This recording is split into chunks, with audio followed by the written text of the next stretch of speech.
¿Fue verdad lo que nos mostró la historia?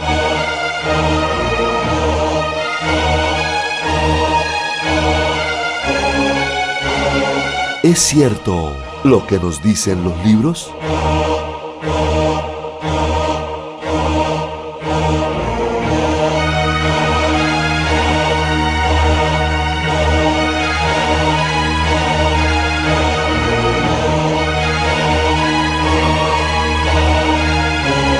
En Confrontando la Historia, a la luz de la investigación científica y bíblica.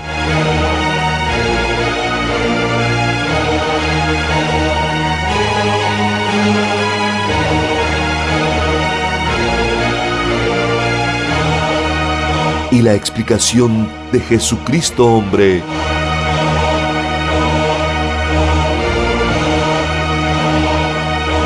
Serán aclarados.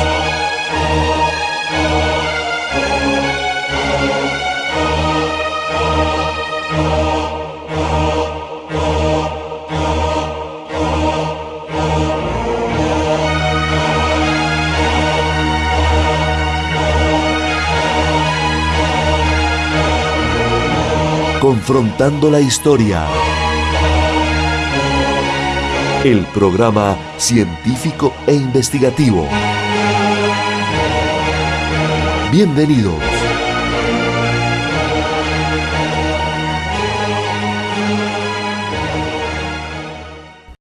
Bienvenidos a Confrontando la Historia, el programa científico e investigativo. Este programa está dedicado a personas que quieren renovar su mente, a aquellos que quieren romper con los esquemas de las tradiciones de los hombres, personas que aman la verdad, que aman la justicia y que no soportan la mentira ni el engaño. Si usted es una de esas personas, le damos la bienvenida.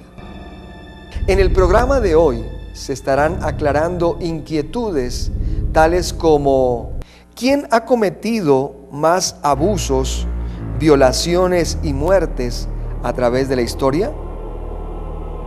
¿Son los llamados terroristas del Medio Oriente? ¿O acaso los ha cometido la religión tradicional?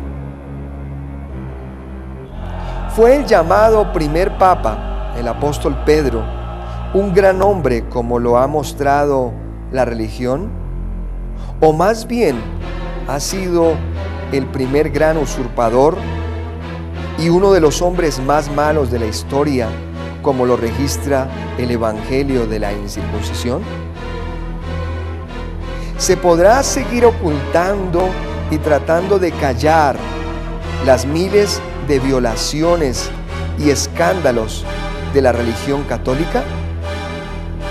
¿O será que ésta está llegando a su fin? En Confrontando la Historia estaremos observando una gran cantidad de evidencia histórica y bíblica que lo llevarán necesariamente a usted a confrontar la historia. En el programa de hoy se estará tratando el tema Escándalos de la religión en su tercera parte. Analicemos entonces toda esta gran cantidad de evidencia histórica y bíblica que será mostrada ante ustedes. Veamos. Los casos de abuso sexual en la Iglesia Católica siguen generando titulares a medida de que numerosas denuncias salen a la luz pública. Y el rol que la alta jerarquía eclesiástica pudo haber tenido a la hora de denunciar o a la hora de encubrir este delito es motivo de discusión en las Cortes. Siguiendo con nuestro tema, Escándalos de la religión, parte 3, vamos a analizar la evidencia bíblica y qué habla Dios acerca de la falsedad llamada celibato. En 1 Timoteo, capítulo 4, versos del 1 al 3, dice: Pero el Espíritu dice claramente que en los postreros tiempos algunos apostatarán de la fe, escuchando a espíritus engañadores y a doctrinas de demonios. Por la hipocresía de mentirosos que, teniendo cauterizada la conciencia, prohibirán casarse. Esto quiere decir que toda agrupación religiosa que prohíba que sus líderes sean casados es una doctrina de demonios. En Mateo capítulo 8, verso 14 dice: Vino Jesús a casa de Pedro y vio a la suegra de éste postrada en cama con fiebre. Quiere decir que el primer papa era casado. Medios internacionales recogen las escalofriantes declaraciones de Rita Milla, abusada sexualmente en California por 7 sacerdotes durante 4 años. La víctima de abusos sexuales, Rita Milla, 2 días después de que un juez en Los Ángeles aprobase oficialmente el acuerdo de casi 500 millones de euros acordado entre la Arquidiócesis Católica de la ciudad y más de 500 víctimas de abusos sexuales infantiles cometidos por sacerdotes en los últimos 8 decenios. Los abusos comenzaron cuando tenía 16 años. Lo hicieron 7 sacerdotes, hasta que tuve 20 años, asegura Rita, quien añade que aguantó hasta que quedó embarazada de uno de ellos. Narra además cómo entre ellos se tapaban. Se tapan para esconder lo que habían hecho. Me mandaron a las Filipinas para tener allí a mi hija. Rita añade también que supo que otros sacerdotes estaban más interesados en muchachos y en niños y que por este motivo no fueron más los que abusaron de ella. Ahora Rita solo espera, como afirma en el final de la entrevista, que los culpables vayan a la cárcel, empezando por el cardenal Roger Mahony, arzobispo de Los Ángeles, quien pidió perdón a las 508 víctimas y dijo que fue algo que ni debió ni volverá a pasar. Empezó cuando yo tenía 16 años y fue aquí en California. Fue con un sacerdote que después invitó a otros sacerdotes a que abusen de mí también. Todos juntos fueron 7 sacerdotes. Y no terminó hasta que yo tenía 20 años y me embaracé por uno de ellos. El padre Valentín Tugat, padre biológico de la niña de Rita, que tiene ahora 25 años, y otro sacerdote, Santiago Tamayo, admitieron haber violado a Milla y pidieron perdón públicamente en 1999. En la página web univision.com podemos ver la entrevista realizada en el país de España a la joven ultrajada por años. Vivió 4 años de abusos, pero se cayó, se sentía culpable. Rita Milla aguantó hasta que quedó embarazada y tuvo una niña de uno de ellos. ¿Cómo empezó todo? Los abusos empezaron cuando tenía 16 años. Vivía aquí en California. Fue un sacerdote que luego invitó a otros para que abusaran de mí. Lo hicieron 7 sacerdotes. No terminó hasta que yo tuve 20 años y quedé embarazada de uno de ellos. Para esconder lo que había ocurrido, me enviaron a las Islas Filipinas para tener allí a mi hija y dejarla allí y regresar como si nada hubiera pasado. ¿Recuperó a su hija? Sí, cuando llegué allí enfermé de gravedad y tuve que quedarme en Filipinas. Vinieron mi madre y mi hermana. Cuando nació mi hija estaba a punto de morirme, pero al final la traje a Estados Unidos. 4 años de abusos es un largo tiempo. ¿Por qué no pudo salir de esa situación? Yo era muy tontita, muy religiosa, estaba como atrapada, como si no tuviera derecho de decir no. Era como si yo no importara, como si solo importaran los sacerdotes. A veces iba a confesión con otros sacerdotes y les contaba lo que pasaba, pero yo me sentía muy mal. Uno me dijo que era culpa mía, que así eran las mujeres. ¿Lo hablabas con tus padres? No, El sacerdote me hizo prometer que no se lo dijera a nadie. Una vez se lo dije a una profesora. Ella se lo dijo a él y se enojó mucho. Me dijo que iba a echar a perder su vida si se enteraba la policía, que tendría muchos problemas. Me sentí mal, como si fuera culpa mía lo que había ocurrido. ¿7 sacerdotes no es un caso aislado? Ninguno dijo nada. Y había otros que no abusaron de mí, pero sabían lo que estaba pasando y no dijeron nada.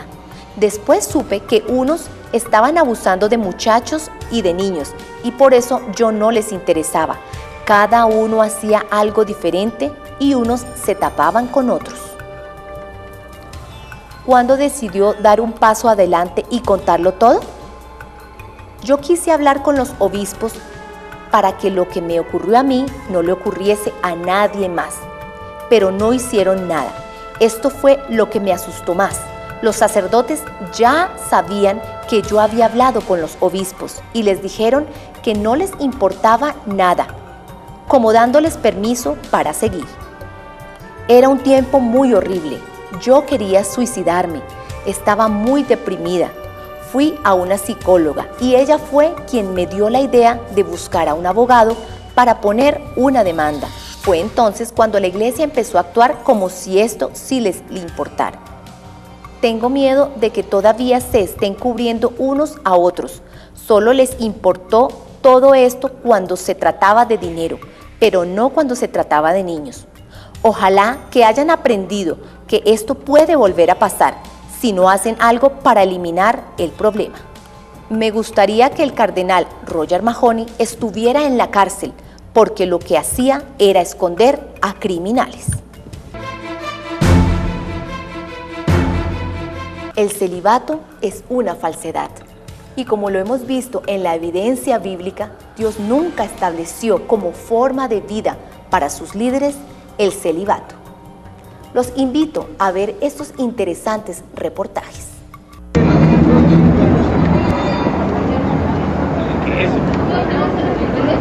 Estamos haciendo la invitación, por favor, estamos recabando firmas.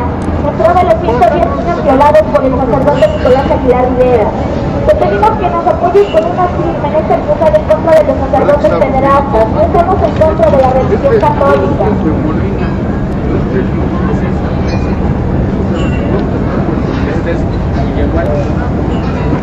No importa tu edad, no importa tu credo, no importa tu ideología, apóyanos en esta cruzada. No queremos más niños violados por sacerdotes católicos. Nicolás Aguilar Rivera ya violó 80 niños en México, violó 30 más en California y sigue dando misa. Por favor, ayúdanos con una firma para detenerlo.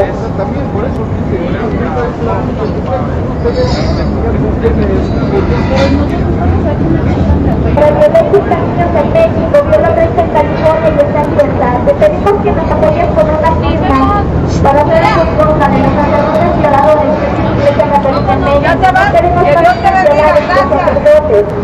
No importa tu edad, no importa tu credo, no importa tu ideología, apóyanos en esta. Soy Julia Cruz, soy una mujer que fui violada en la infancia por un sacerdote y a mis 54 años me doy cuenta que no hay justicia todavía y en este país se ha destapado mucho lo de la pederastía y somos un grupo de mujeres que fuimos abusadas en nuestra infancia y queremos ponerle un alto a la Iglesia Católica o a la religión que sea donde se han abusado los niños.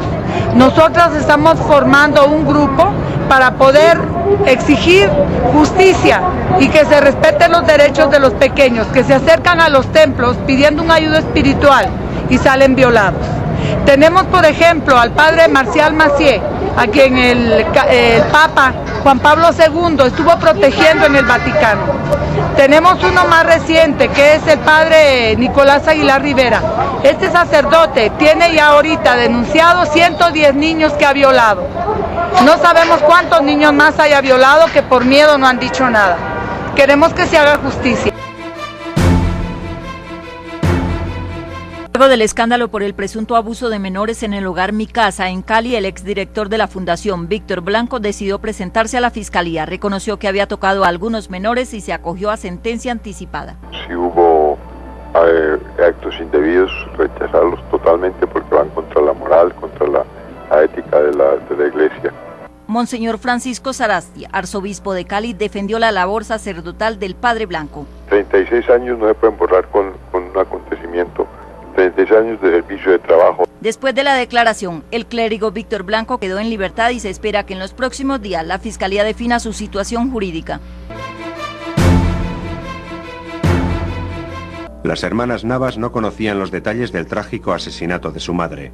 Al silencio del franquismo se añadió el de su familia, en su intención de protegerlas. Ahora la creación de la Asociación para la Recuperación de la Memoria Histórica, con el apoyo de las instituciones extremeñas, ha hecho que Aurora y Matilde conozcan a personas como Libertad González. Juntas buscan a sus desaparecidos y recopilan información sobre cómo fueron asesinados. Así han sabido que su madre fue violada en la puerta de la iglesia. Yo claro, al decirme Maruja eso dije, por Dios, en la puerta de la iglesia, tan católico, apostólico y romanos como eran. Madre mía, en la puerta de la iglesia. Cuando yo veo, no me digas cuando yo veo a la gente que va así a comulgar, esas son las peores. Mi hermana tiene su propia teoría. No, yo tengo la teoría de que yo sé que la iglesia estuvo involucrada en eso. Por lo tanto, a mí la iglesia que no me hablen ni de cura, ni de fraile, ni de nada de eso. Yo conviví en mi niñez con huérfanos del otro bando, pero había una diferencia. Ellos podían concebir a sus padres como héroes, incluso como santos, porque tenían la aureola de la santidad de la iglesia. Nosotros nos los comimos ni siquiera a pan seco, porque no teníamos ni pan.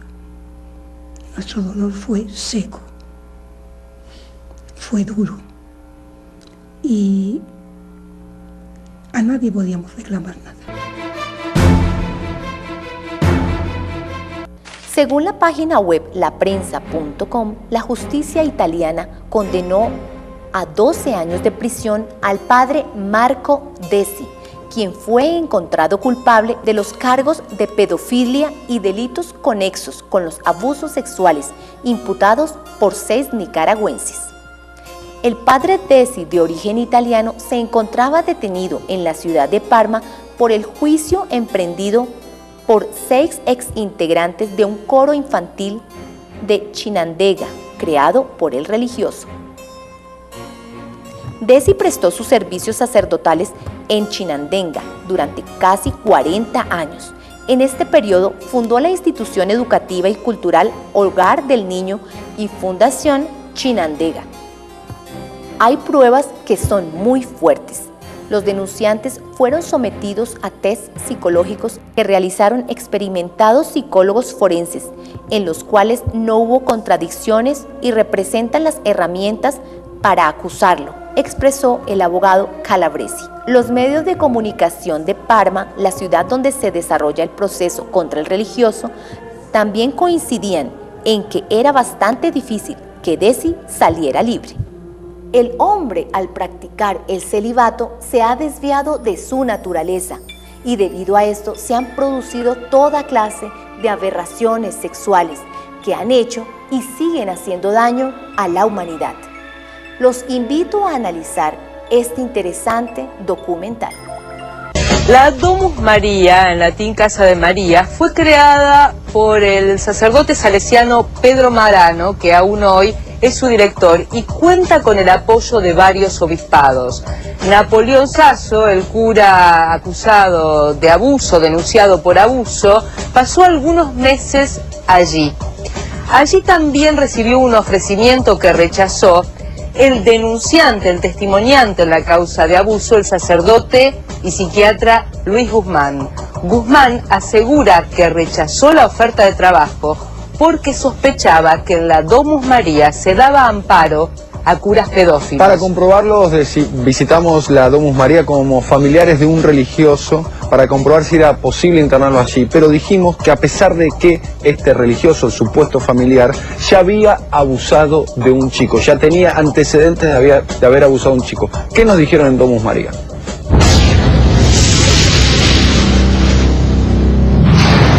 Hola, sí, buenos días. ¿Está abierto acá? Sí. Permiso.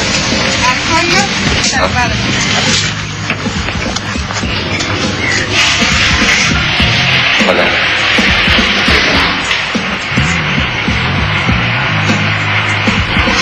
Buenos días. Padre Marano. Así dice.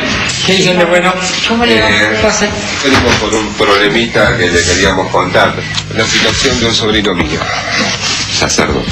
Sacerdote. ¿Qué le pasa? Él lo habla solamente conmigo, padre. Bueno, decime, tesorito, ¿cuál es el problema que en el momento él te comentó que tiene? Hace 2 meses, mi hermano me cita, que lo vaya a ver a la parroquia. Llego, estaba sumergido en una crisis, estaba muy triste, porque el papá de uno de los chicos de la parroquia se quejó porque había tenido contacto sexual con su hijito. ¿Un papá se quejó? Sí. Sí. Y entonces, él lo que dice que en realidad, como que no se da cuenta. Te entiendo, ya está, es la expulsión, sí. Si mi hermano fuera pedofílico, ¿no? Él, imagínese que hace años ya que es cura.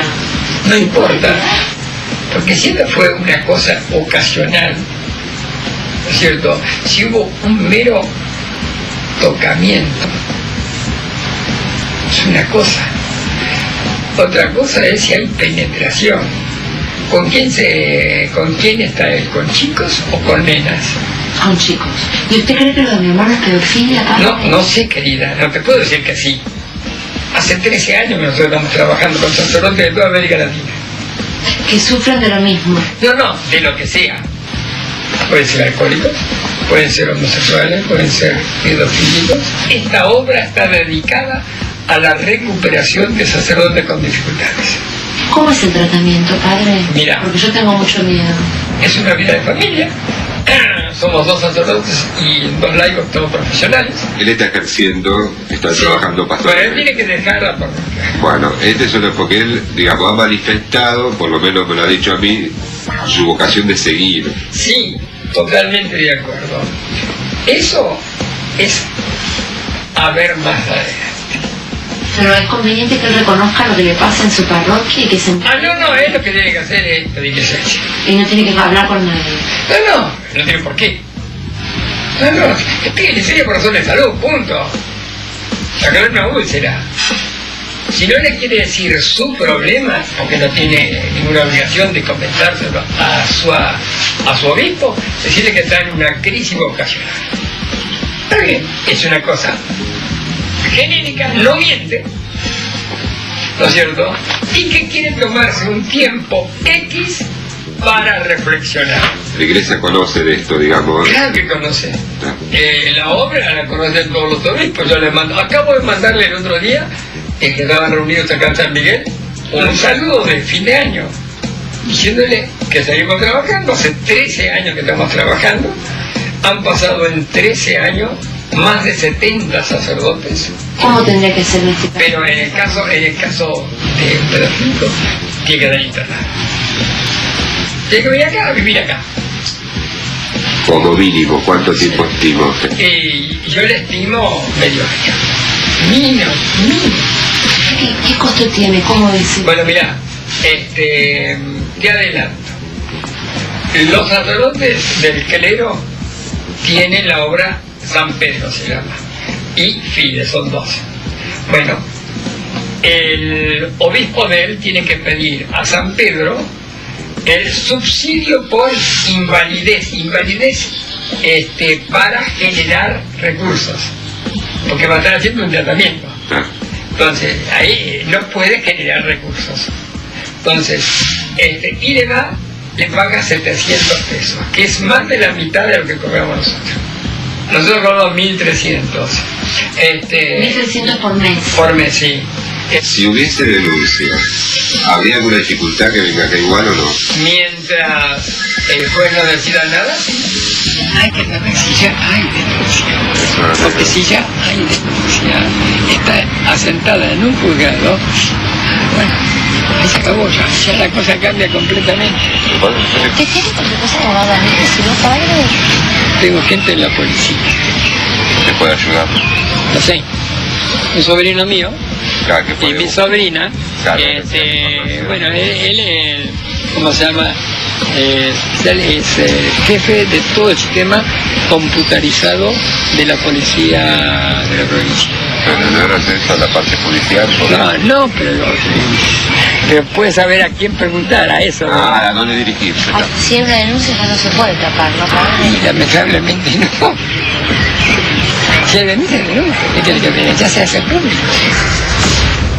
En diálogo con Noticias RCN desde Quito, Ecuador, José Antonio Tavera Castillo ratificó sus graves y aterradoras denuncias contra el sacerdote Efraín Rosso, a quien acusa directamente de haberlo violado cuando tenía 14 años. Porque una cosa es lo que dice el emérito sacerdote, que me tocó indebidamente, no me tocó indebidamente, me violó. Tavera aseguró que después de sacar a la luz pública su escandalosa denuncia, ha recibido varias llamadas desde el exterior donde lo amenazan de muerte. 16 llamadas anónimas, porque nadie es capaz de decir su nombre y apellido como lo hago yo. Estoy esperando comunicarme con la Embajada de Colombia para que me den protección. Hoy, a sus 54 años, es consciente que su denuncia le puede costar la vida, pero dice que en ese caso valdría la pena, porque le abrió los ojos a muchos padres de familia. 7:12, una fuerte polémica se desató por una misa en el Seminario Mayor de Bogotá. El acto religioso se ofreció en memoria de un religioso mexicano acusado de abuso sexual y quien fue obligado por el Papa a retirarse de la iglesia. El 5 de febrero en el Seminario Mayor de Bogotá fue celebrada una misa de difuntos que llamó la atención de algunos católicos y de 2 investigadores de historia de las religiones. La presidió el cardenal Pedro Rubiano. Me llamó la atención, primero, que haya sido el propio cardenal quien presidiera la misa. Él comenzó diciendo que se celebraba esa Eucaristía para dar gracias por la vida y obra del Padre Maciel. El padre Marcial Maciel, fundador de los Legionarios de Cristo y quien falleció el 31 de enero, abandonó el ministerio por orden expresa del Papa Benedicto XVI. Estuvo investigado por gente muy seria, muy prestigiosa en México, que lo acusó de pederastia. Parece que él violó niños desde los 10 años en adelante. Estos niños se volvieron famosos y prestantes e hicieron que se le investigara en la Santa Sede. Sin embargo, en la Eucaristía del Seminario Mayor hubo algo que sorprendió más a estos intelectuales. Uno de los 8 sacerdotes que la concelebraron era Fernando Piñero Rocha, condenado en julio del año pasado a 46 meses de cárcel por actos sexuales abusivos. Por violar a un niño de 9 años en un albergue para niños abandonados que tiene la arquidiócesis o que tenía la arquidiócesis. Un ser humano que se entregó. El religioso, quien servía en la Catedral Primada de Colombia, pidió detención domiciliaria y apeló la condena. Pero él fue condenado y estuvo en la cárcel Picot. Por teléfono, el cardenal Pedro Rubiano le dijo a Noticias RCN que no hay nada de malo en una misa por el alma de Marcial Maciel, quien en su entender no fue vetado por el Papa, sino retirado por su avanzada edad. Sobre la presencia del sacerdote Fernando Piñeros en la Eucaristía, dijo que se espera el resultado de la apelación y que mientras el caso no esté cerrado, se debe presumir de su inocencia. Tras una investigación de 6 años, la justicia encontró responsable al obispo Fernando Piñero Rocha al delito de actos sexuales abusivos en un niño. Se condenó a monseñor Fernando Piñero Rocha a una pena principal de 46 meses de prisión al encontrársele responsable y autor del delito de actos sexuales abusivos con menor de 14 años. Según la juez, monseñor abusó de un menor de 9 años en un lugar de paso en Bogotá.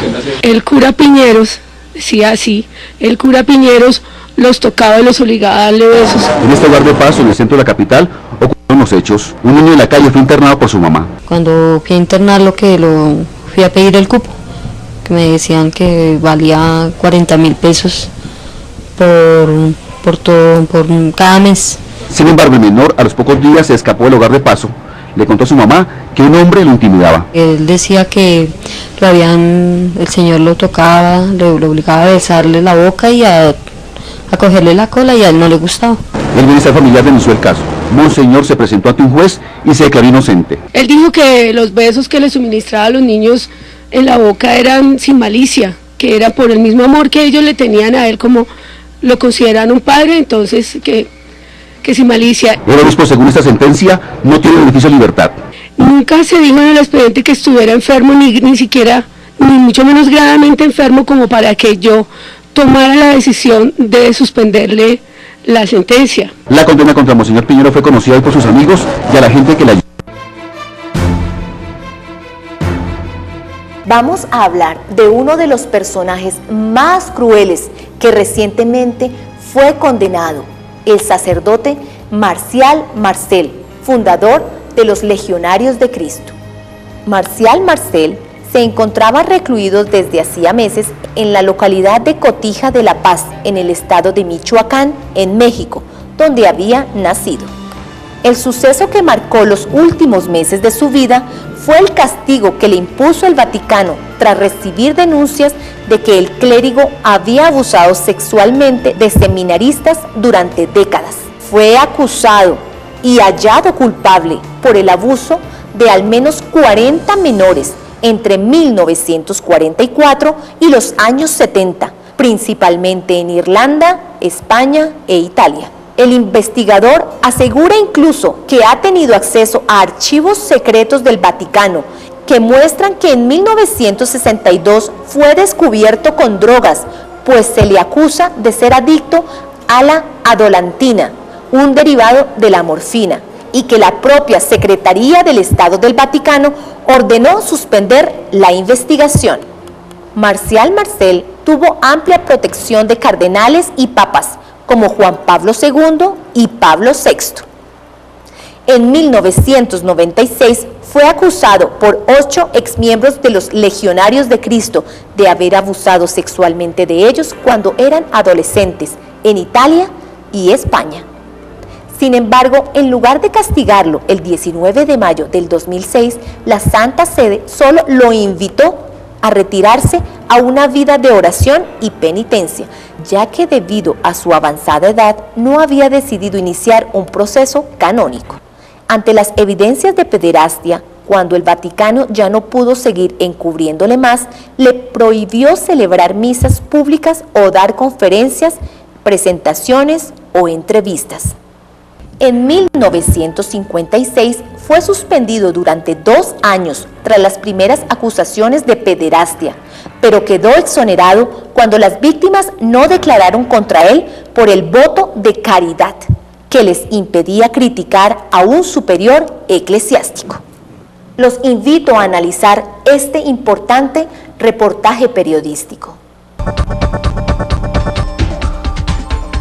Para hablar de su libro Marcial Maciel, Los Legionarios de Cristo, testimonios y documentos inéditos, hoy se encuentra en el estudio de Monitor el doctor Fernando M. González, investigador del Instituto de Investigaciones Sociales de la Universidad Nacional Autónoma de México. ¿Cuál es el origen de Marcial Maciel? Marcial Maciel, unas tías que pasan por Cotija le dicen: ¿qué no te quedaste en el seminario del tío Rafael? ¿Por qué no te quedaste? Tú puedes ser sacerdote. Acabado de ordenar, va a decir su primera cantamisa a Cotija y después se va a Pátzcuaro y van por él porque uno de los muchachitos cofundadores de Marcial Maciel, tenía en ese momento quizá 13 años, lo entrevisté directamente, fue abusado por Marcial Maciel, es el primer abusado por Marcial. El primero. En 1944. Acabándolo de ordenar, va el padre de este muchachito que se entera, porque su hijo es el único que logra decirle a un padre de familia: me pasó esto, los demás no lo van a poder decir. Entonces este muchachito le dice a su padre monta en cólera, va de la ciudad donde estaba el padre a ver al obispo Francisco González Arias y le dice: su sobrino acaba de hacer esto con mi hijo. Lo citan a Marcial Maciel, hablan, el obispo promete suspenderlo y casi lo suspende, y en el casi se jugó toda la suerte posterior.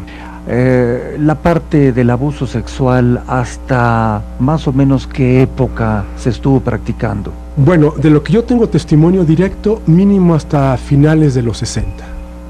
Hay una escena de una violencia impresionante que pongo ahí, lo que es el pacto perverso en el sentido del psicoanálisis, cómo el perverso sexual usa a los terceros. Hay una escena donde él acaba de pasar la noche con un legionario que él empezó a abusar en el 55, estamos en el 64, en pleno Concilio Vaticano I. O sea, ¿todos esos años abusó de él? Sí, todos esos años. Ya de este sujeto, que es Francisco González Parga, lo pongo con nombre y apellido porque él aceptó, está en el 64 en Irlanda de ayudante del padre maestro.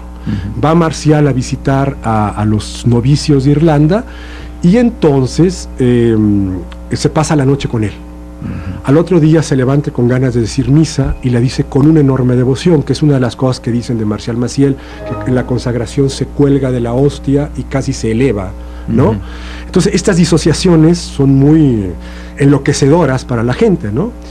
Terminada la misa, en el desayuno se van a pasear después del desayuno con los novicios, y entonces de pronto se detiene la marcha y mirando a Francisco González Parga dice: yo no entiendo a los padres conciliares, quieren que haya curas casados, yo no podría tocar a una mujer y después ir a decir misa.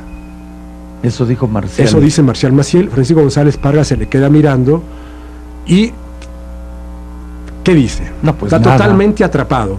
Y los novicios oyen esto y no entienden nada, que es una de las funciones del pacto perverso, tener a un tercero que no se entere de lo que pasa, pero al mismo tiempo como testigo involuntario y cómplice involuntario, ¿no? Por eso los pactos perversos solo se pueden romper a gritos, se puede decir.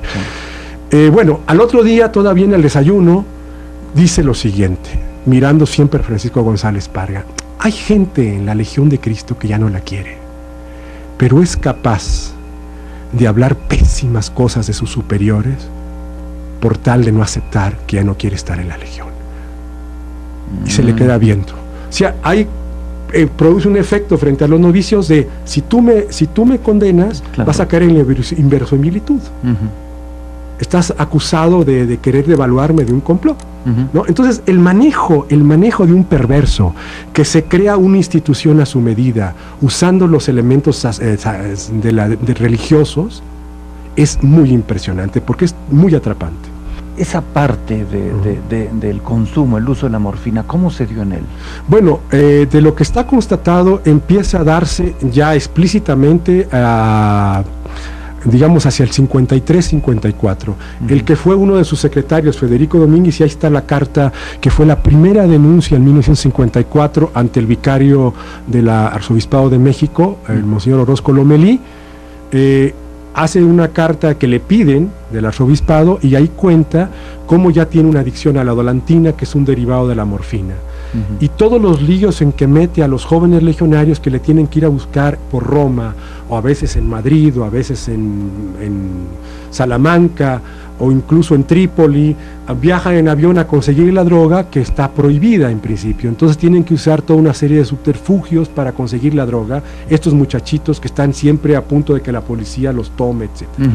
El dinero, ¿cómo se le da tanto dinero? Bueno, hay una enorme habilidad, y no es la única en la Legión de Cristo, sino en otras congregaciones, pero él, por ejemplo, tiene la suerte de conocer a la viuda Flora Barragán de Garza, cuyo marido había muerto en 1949, de Monterrey, y la había dejado multimillonaria.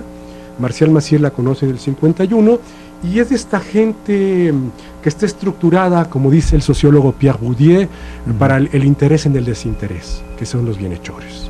Yo tengo interés en ser desinteresado y usar mi dinero para obras pías, etcétera. Y Marcial Maciel, ella va a buscar a Marcial Maciel a Roma y le ofrece dinero. Y bueno, es la mujer que aporta el máximo dinero para el Instituto Cumbres, que es la primera obra apostólica de la Legión.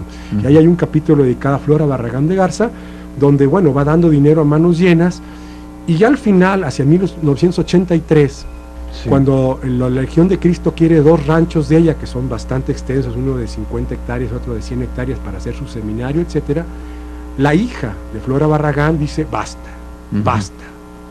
Y el ingeniero Sosaya, el licenciado Sosaya, que es el abogado, le dice: pero para que su madre dé un paso más hacia el cielo, quiere regalarle esto al padre Maciel. Hay una especie de rapacidad en la Legión de Cristo. Uno va viendo el arte de la rapacidad, cómo Flora Barragán a su vez le presenta a toda la alta burguesía de Monterrey, digamos, ¿no? A Roberto Garzazada, Eugenio Garzazada, etcétera. Usted sabe que el vicario general de la Legión de Cristo ahora es Luis Garza Medina, hermano de Dionisio Garza Medina. Digamos, son gente de la alta burguesía de las finanzas, pero no solo se relaciona con Monterrey, se relaciona con México, el señor Gala, Santiago Galas, ¿no? Los Barroso, etcétera, los Pasquel, ¿no? Y Marcial Maciel siempre anda buscando las cúpulas económicas y lo hace con mucho éxito. Lo interesante de este personaje, que puede ser de la picaresca del siglo XVI, si no tuviera esta parte mórbida, es el arte de ir seduciendo a diversas personas, ¿no? A los padres los seduce para que le entreguen a sus hijos, a las mujeres para que le entreguen su dinero, a los muchachitos para que le entreguen su cuerpo, a los obispos para que lo apañen. Entonces, y a papas para que lo protejan. Es muy impresionante la capacidad de seducción. Yo no lo conozco directamente, pero lo que uno va viendo es una impresionante capacidad de seducción, y del otro lado una capacidad notable de apertura para dejarse seducir. Gente totalmente de buena voluntad. Hay gente que ve que las escuelas funcionan, etcétera, hasta 1983, donde hay una explicitación de abuso sexual en el Instituto Cumbres, y donde 2 mujeres logran hacer la denuncia, pero penal, no por las vías de la iglesia, que por las vías de la iglesia son totalmente controlables, como sabemos, pero por la vía penal directamente, y aparece el padre Lucatero, uno de los abusados por Marcial Maciel previamente, como uno de los acusados de abusar. En cuanto se puede, al padre Lucatero lo mandan fuera a la Ciudad de México. Rápidamente, cuando se descubre que algún legionario en escuelas hace cosas, lo mandan. ¿De qué forma lo protegieron y por qué lo protegieron tantos papas? Bueno, porque nunca terminaron de enterarse hasta cierto punto. Yo creo que Juan Pablo II sí se enteró. ¿Lo protegieron y por qué lo protegieron tantos papas?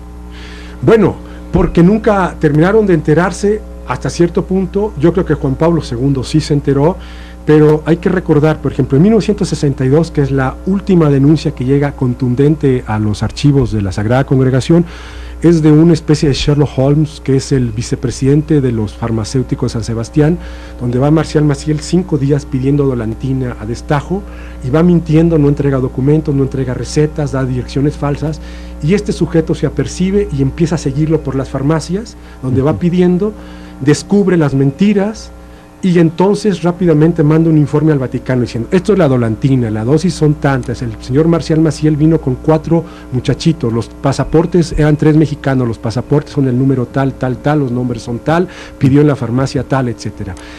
Entonces el caso se reabre, ya lo habían suspendido en 1956-58, vinieron los visitadores de Roma, lo habían suspendido porque Marcial Maciel cometió el error de ir a visitar a un tal Gregorio Lemercier.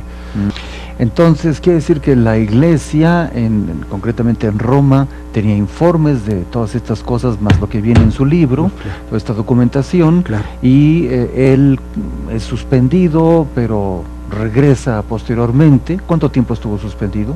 Estuvo 2 años mínimamente suspendido, de octubre del 56 como a febrero, marzo del 58 al 59. Nunca encontré el dato exacto. ¿Y por qué lo dejan regresar? Lo dejan regresar porque, primero, los muchachitos que podían ser los testigos de que algo pasó, mintieron. ¿Por qué mintieron? Esto es importantísimo. Lo único original que yo encontré de la Legión de Cristo como aportación a las congregaciones religiosas es algo muy siniestro, es el voto de caridad. Es un voto que, además de obediencia, pobreza y castidad, que hacen todas las congregaciones religiosas, en la sacristía hacían un 4º voto, de no criticar al superior. Cuando vienen los visitadores de Roma, los muchachitos están en una disyuntiva: o traiciono a Marcial y a la Legión, que es parte de su cuerpo, o miento. Y decidieron mentir. Eso lo afirma Marcial Maciel. Y hay 2 visitadores, el prepósito general de los carmelitas, que se alcanza a dar cuenta porque tiene la información tanto de Federico Domínguez como de Luis Ferreira, que hay abusos, que hay drogas, pero nunca los muchachitos le dicen nada, entonces él no puede probar. Y está el padre Polidoro Van Blidenberg, un franciscano, que toma totalmente la posición contraria y dice que es un complot contra Marcial Maciel, que Federico Domínguez es un ambicioso, que Luis Ferreira lo que quiere es quitarle el poder a Marcial Maciel.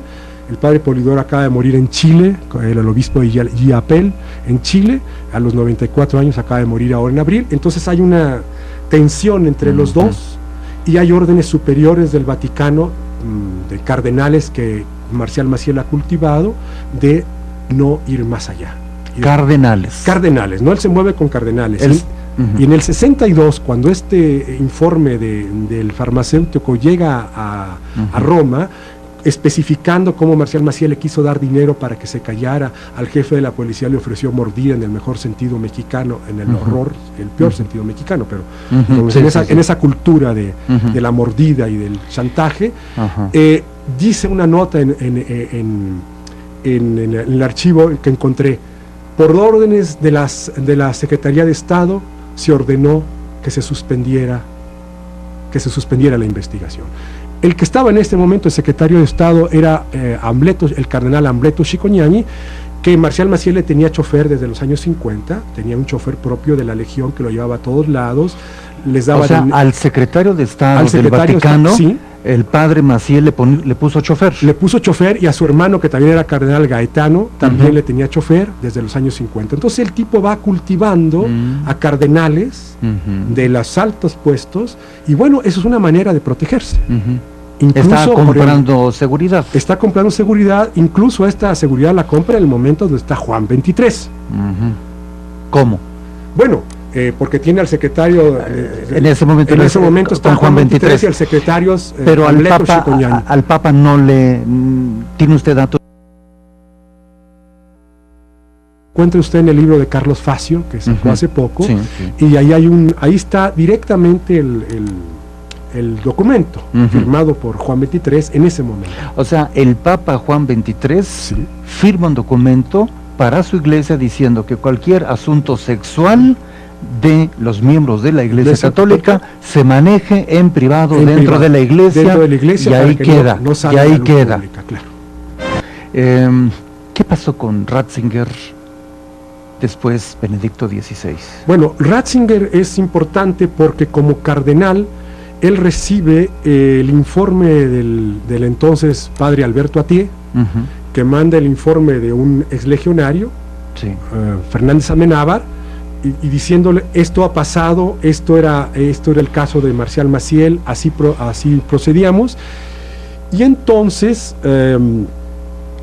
Ratzinger le dice al obispo Carlos Talavera, que era de Veracruz, abajo de Veracruz, le dice: dígale al padre Atié que no podemos hacer nada porque Marcial Maciel es amigo personal del Papa y ha dado muchos bienes a la Iglesia. O sea, de Juan Pablo II. Estamos hablando de 1988. Entonces Ratzinger se calla.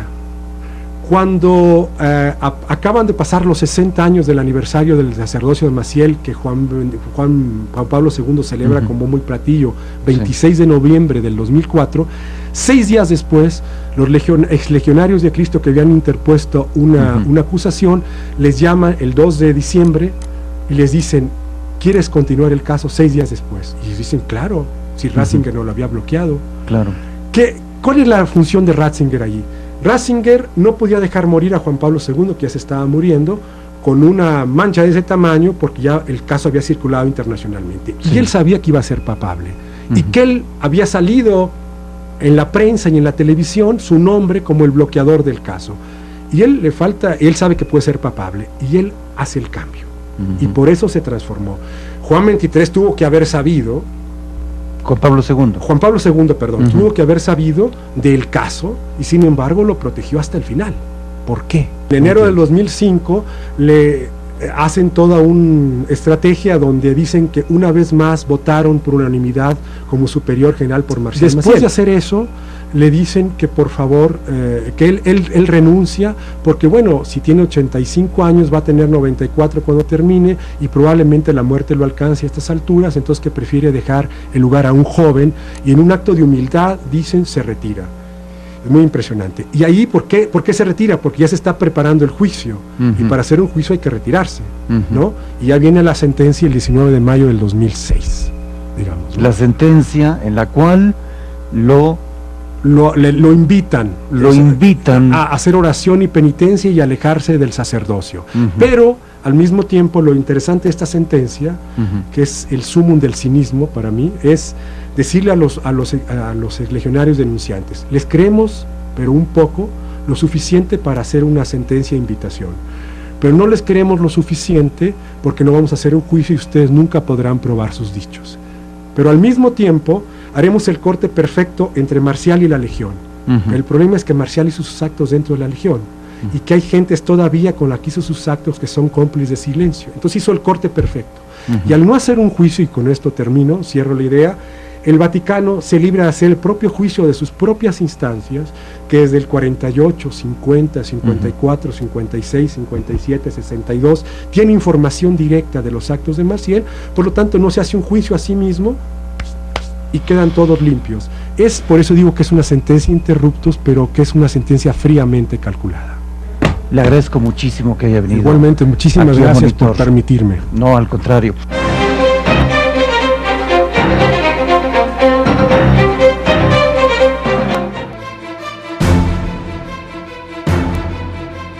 Es tiempo ya de que termine todo este engaño y tanto dolor que se ha producido a la humanidad por décadas.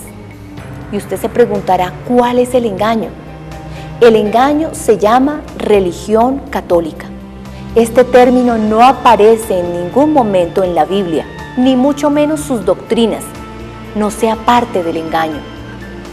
Es tiempo de que todo salga a la luz. Y llegó Jesucristo hombre. Él es el único que puede sacar a la luz lo oculto de las tinieblas. El apóstol Pablo mencionó en su primera carta a Timoteo, en el capítulo 4, del verso 1 en adelante, diciendo: pero el Espíritu dice claramente que en los postreros tiempos algunos apostatarán de la fe, escuchando a espíritus engañadores y a doctrinas de demonios, por la hipocresía de mentirosos que, teniendo cauterizada la conciencia, prohibirán casarse.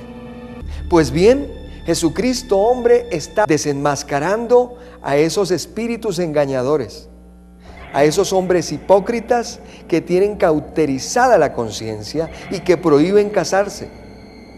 La historia es clara en mostrar miles y miles de atrocidades, muertes, violaciones y abusos contra la humanidad. Pero Jesucristo hombre llegó, aclarando y desnudando esa falsedad. Veamos entonces, disfrutemos de apartes de una de sus conferencias internacionales. Veamos. El engaño de Roma y de todos los evangélicos del mundo fue colocarle a la nueva creación el falso evangelio de la circuncisión. Ahí es que estuvo el engaño. Y podemos repetirlo por amor a las visitas. Gálatas capítulo 2, verso 11. Ahí es donde tú encuentras las evidencias más claras de cómo Pedro violó ese pacto poniendo la circuncisión encima de la nueva creación. No corresponde ese evangelio a una nueva creación. Mira lo que dice Gálatas. Dice: pero cuando Pedro vino a Antioquía, Pablo tuvo que resistirle cara a cara porque era de condenar. Oye, si el primer papa estaba así, ¿cómo serían los demás? ¿Estaba de qué? Pedro estaba de condenar. Pues antes que viniesen algunos de parte de Jacobo, comía con los gentiles. Pero después que vinieron, se retraía y se apartaba, porque Pedro tenía miedo de los de la circuncisión. Y en su simulación participaban también los otros judíos, de tal manera que aún Bernabé fue también arrastrado por la hipocresía de ellos. Pablo le dice ahora en el verso 14: pero cuando vi que no andaban rectamente conforme a la verdad de qué. Déjame el verso quietecito ahí. Atiéndeme bien. Pablo vio que ellos no andaban rectamente conforme a la verdad. El evangelio tiene una verdad. Y ciertamente Pedro no la tenía. Detente, piensa. Hasta ahora la gente piensa que Pedro fue cristiano. Hasta ahora la gente piensa que los apóstoles eran grandes personas. Los apóstoles allí, Pablo vio que no andaban rectamente. Mantén eso en mente. Históricamente, ellos no andaban rectamente conforme a la verdad del Evangelio. A Pablo ellos influenciaron en su muerte y lo mataron en Roma. Ahora, si matan a Pablo, ¿quién es el que reprende a los apóstoles? Pablo. ¿Y si lo matan? ¿Quién va a decirle a los apóstoles que están mal? Por eso, ¿dónde murió Pablo? ¿Dónde murió? Murió en Roma. El que podía señalarlo, el que podía identificar la mentira que salió de la Iglesia Católica Romana, de ahí es que se han cometido los crímenes más grandes en la historia del mundo. Todo ese papado, todos esos cardenales, todas esas monjas, y todo eso es un engaño que fabricaron desde el principio y en base a una falsedad. De ahí han engañado al mundo entero con imágenes, con rosarios, con novenarios, con las mentiras más grandes que no se encuentran en las Sagradas Escrituras. Y este ministerio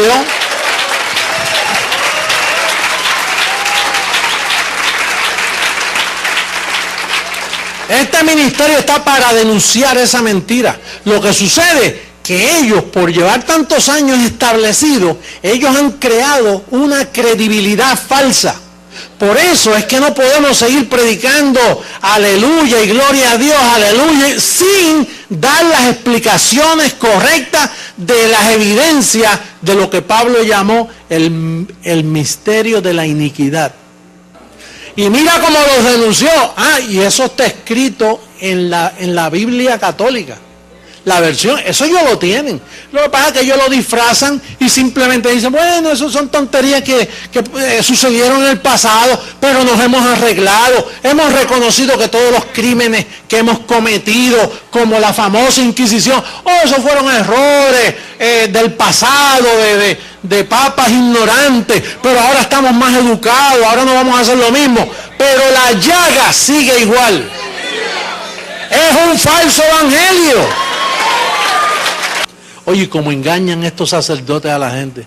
Mira, con una cosita así, y una bendicioncita, y Ave María Purísima, y empiezan con esas boberías y cánticos zánganos, estúpidos, que lo que han hecho es dormirle la conciencia a las personas, en vez de enseñarle la palabra tal y como está escrita.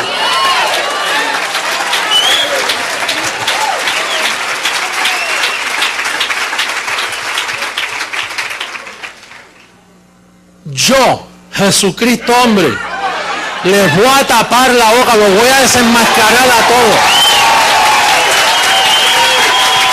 Van a ver el papado caer, lo van a ver. Que dejan al descubierto a esos hombres malos y perversos que con una apariencia de piedad han engañado a la humanidad. Lo engañaron a usted, nos engañaron a nosotros también. Pero llegó Jesucristo, hombre, para libertar las mentes de sus hijos, de aquellos que aman la verdad, de aquellos que no quieren continuar patrocinando la mentira, aquellos que quieren levantar su voz y hablar al mundo la verdad del evangelio de la incircuncisión. Llegó el tiempo.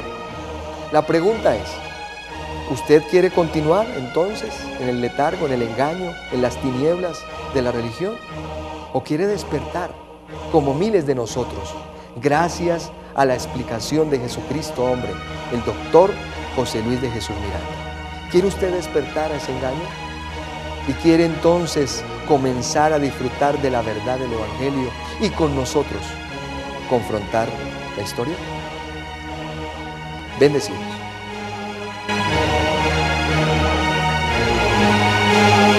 Pero si este libro es verdad para ti que me estás viendo,